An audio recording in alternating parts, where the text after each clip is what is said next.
Hey, what's up guys? It's Matt. And it's been a really long time since I shot a video. Yeah, part of it came down to not being able to get a lot of data like effectively and efficiently off my phone. I got a new phone. I switched from Android to iPhone, and it was a total pain in the ass to try to get videos properly off the phone to the computer for editing. I was having to like render once to get rid of one feature that makes things look really nice on iPhones but makes it a total pain to put on a computer. Got massive basically desyncing of like audio and video because of variable frame rates and variable audio. So it was really discouraging. It was taking a lot of work. Like the one or two videos I did from my iPhone was just an absolute ton of work. So it was a pain and it was discouraging. And then I was on overnights, so I was tired all the time. And so yeah, it was a collective issues of things. And so yeah, like I was still posting some stuff every now and again on my Instagram. But I took a major break, obviously, as you guys know. So I wanted to shoot this today because I want to try to just get back into shooting some stuff every now and again for you guys to let you know that I'm not dead. And I have been seeing some comments pop up here and there, so I'm glad people are still finding my videos, and I'm glad they're still helping people, even new graduates. So a few things. So today is June. We're in June, I guess, already, which is crazy too. So back in April, at the beginning of April, I actually spoke at my state student conference. It was supposed to be like kind of like a panel Q&A open forum type thing. There were supposed to be a few students, but I was the only one who showed up, so I still did kind of a Q&A. I didn't like have to write a speech, which was great because I hate writing speeches. My graduation speech was actually really tough for me to do. So that was kind of nice just to be able to field questions and give a perspective of someone who had recently graduated to students who were either about to graduate or even some like early on in their program students. So yeah, that was really cool. And then, as a lot of you know, I had been on overnights for a really long time. Well, basically since I got hired. All overnights. And I had an opportunity to go to days. I had been starting to do more work in the ED.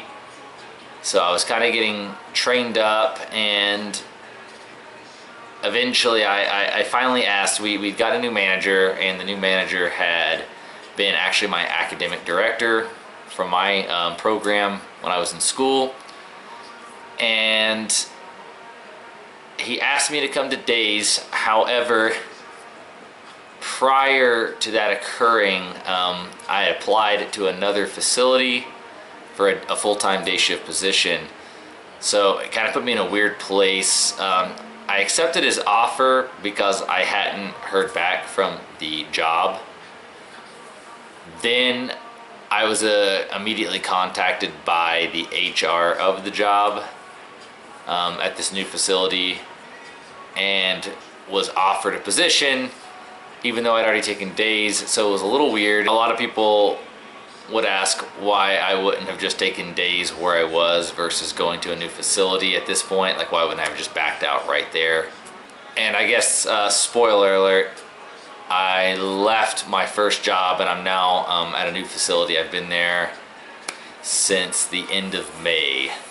My last day at my old hospital was the 25th of May, and I started the 28th of May at a new facility, and I'm actually already off of orientation.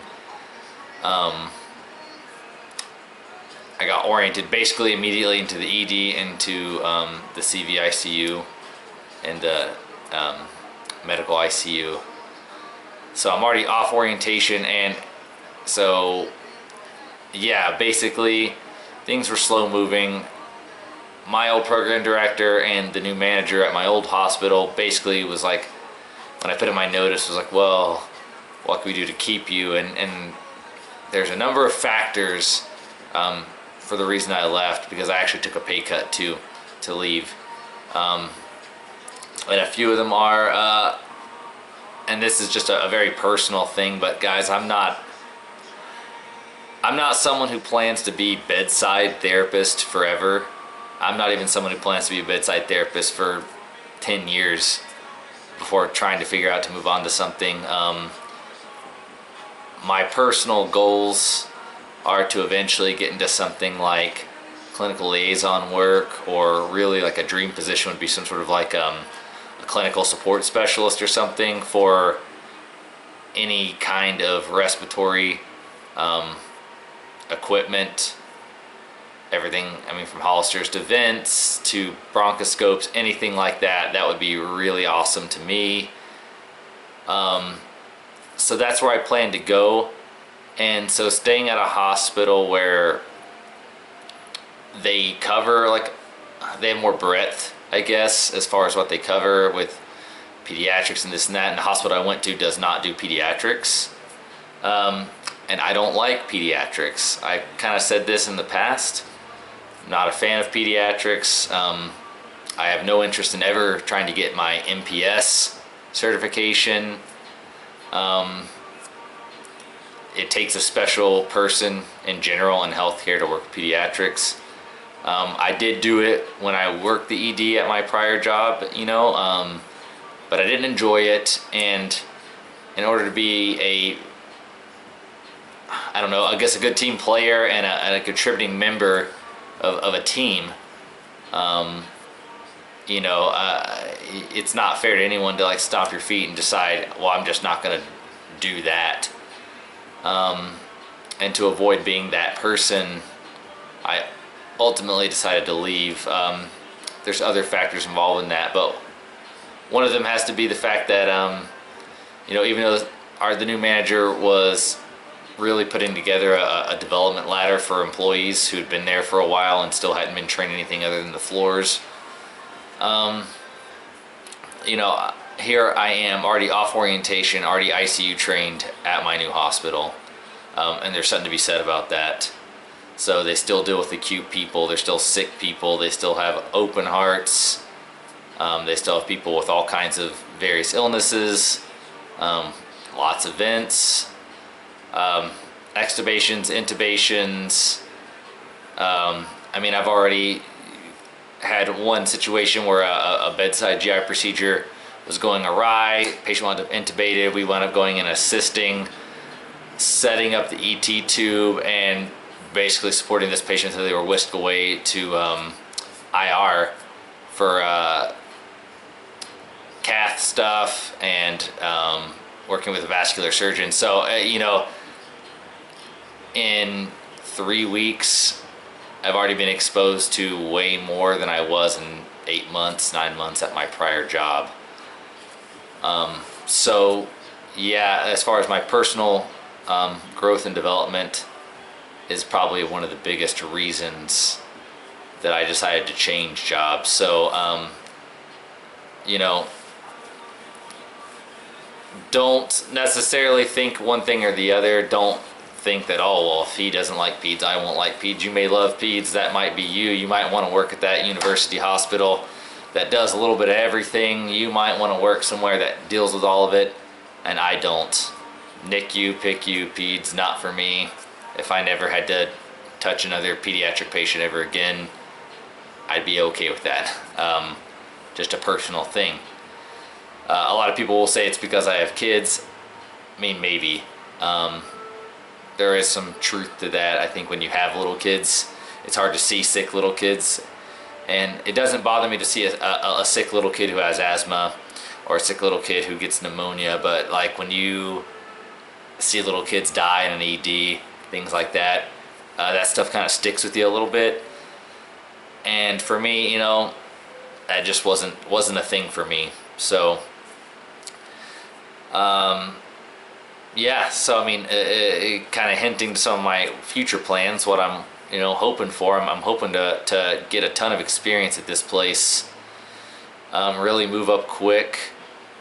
One of the other things that was kind of an issue at my old facility was that the only people who ever really trained to do things like assist in bronchoscopy were primarily day shifters. Obviously, no one's scheduling bronchs in the middle of the night. The charges at night were all trained to assist in bronchs for emergencies, like in the ED.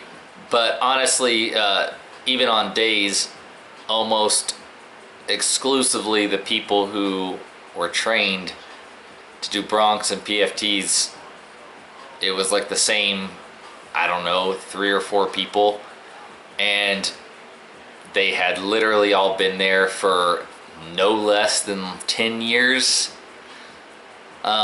Only recently, right before I left, within like maybe the last like month before I left, there was someone who I think had been there for 4 or 5 years on days, was getting trained finally in bronchs. So it's like, that's something else. Right now I'm in kind of career building mode. I'm still learning the ropes for sure. You're still in that first year of working, you're still a new grad, and there's even 20 years down the road there's things to learn. But I'm also not in my 20s, so in terms of like what I see for myself in my career progression, I'm definitely trying to check boxes now, get experience in things now. And if you're telling me that the likelihood of me getting trained to do something like that is years and years away, versus like months away kind of thing, you have to, what can I sacrifice now that's going to pay me dividends later? One of the things that I told these students at this conference was staying hungry, always volunteering to do things. And guys, that doesn't stop when you graduate and you're registered and you're licensed and you're working,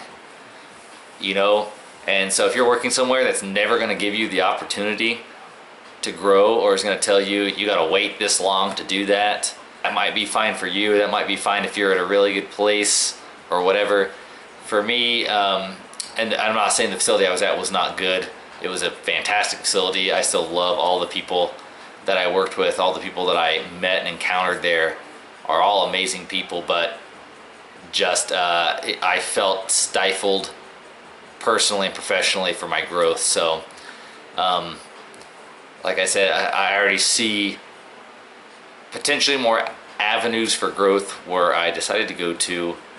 I'm really excited. I still work with a killer crew. My supervisor is one of my former clinical instructors. They no longer are a clinical instructor for my old program, but I already had that rapport, and I already kind of knew, because I did so many of my clinicals at this facility, that I kind of knew how things operated. So I'm already really enjoying it. As I mentioned, it was a pay cut, and that's where you really got to be budget minded. And not to get off on that topic, that's something that I feel like isn't taught enough in school, be it high school or like your prereqs for college or something, like people how to manage money properly. But for me personally, I feel it's worth the sacrifice now. Budget it out now, figure out your avenue, grow, and then buy yourself with this experience something that's going to pay more than you would ever make bedside anywhere, to be honest with you. Because the reality is, bedside RT is never going to pay the way that something like sales is ever going to pay.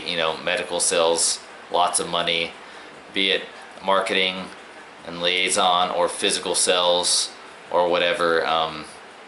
There's never going to be someone who's working bedside in 20 years who's making as much as someone who's selling respiratory equipment. And anyone who knows me personally knows that my personality in real life here is pretty well catered to sales. So end goal or long term, that's where I definitely see myself going. So for now though, yeah, I'm working at this new facility. I'm loving it. You know, I would say don't ever stay in one place too long, or if you do, don't be afraid to shop around. I would say it for anything, not just your job. Even though there's tons of research now saying that, you know, if you're not shopping around jobs every few years, you're probably not making as much money as you should be. You know, definitely, it's like shopping around for like car insurance. You know, if you've been with the same car insurance company for 10 years and you've never shopped around, and you realize you've been overpaying for a really long time, which also happened to me recently. So yeah, so definitely, sorry, kind of an all over the place welcome back video, guys. Big update, new facility, new job, still a respiratory therapist, but I'm loving it. And I plan to shoot some more update videos, guys. I got a new stethoscope, so I want to review that because I got that actually before I left my last job.